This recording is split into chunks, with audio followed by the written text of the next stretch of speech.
İstihara namazı. Bismillahirrahmanirrahim. İstihara bir nersenin, bir iştin жақшылығын, оң жолға салынусын тілеу деген сөз. Başqaça айтқанда, қылар ішке игілік тілеп, Алла Тааладан тура бағыт сұрап, оқылчы 2 рекет намаз ушындайча аталат. Истихара намазы жашоодо жолуккан мубах иштерде кандай аракет жасаса тура болорун билбей, адам 2 анжы болуп калган кездерде рухани ишаратка жетүү үчүн окулат.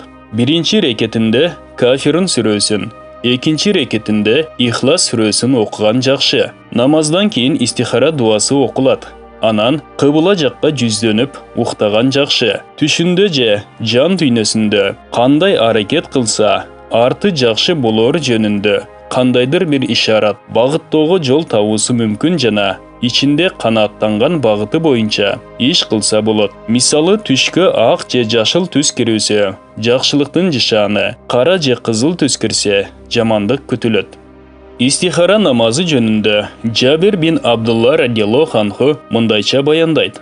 Алланын элчиси саллаллаху алейхи вассалам бизге Куранын сүрөлөрүн үйрөткөндөй, бардык иштерде истихара кылууну үйрөтчү жана мындай деген: араңардан бирөөңөр бир иш жасоого ниеттенгенде парыздан сырткары 2 рекет намаз окуп, анан бул дуаны окусун.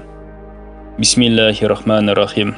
Аллахумма инни астахирука би илмика ва астагдирука би кудратика ва асалука мин фадликал азим ва иннака тагдиру ва ла агдиру ва та'ламу ва ла а'ламу ва анта а'ламул гуюб. Аллахумма ин кунта та'ламу анна хазал амра хайрун ли фи дини ва ма'аши ва акибати амри ва аджили амри ва аджилихи فاقدره لي ويسره لي ثم بارك له فيه وإن كنت تعلم أن هذا الأمر شر لي في ديني ومعاشي وعقيبة أمري أو عجيله وعجيله فاصرفه عني واصرفني عنه واقدر لي الخير حيث كان ثم أرديني به. Манisi, о Аллахым, sen bilgenin üçün iştin жақшылық белгісін senden tileymin. Күч кудретиңе сүйөнүп, сенден кубат кайрат сураймын. Жакшылыкка жетүүмдү сенин эбегейсиз берешендик кайрымдуулугуңдан суранам. Анткени сенин бардык нерсеге алың жетет. Менин колумдан эч нерсе келбейт. Сен баарын билесиң. Мен билбеймин. Көмүскө ааламдын сырларын билген жалгыз өзүңсүң.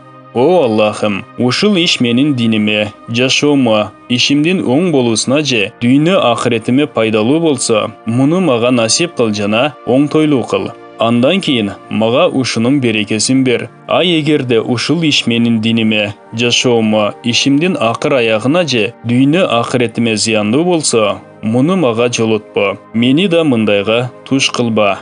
Жан дүйнөмдөн аны алыс кыл жана мага жакшылыкты кайда болсо да насип кыл. Ошону менен мени разы кыл. Ушул иш деген жерде көздөгөн максатын айтат.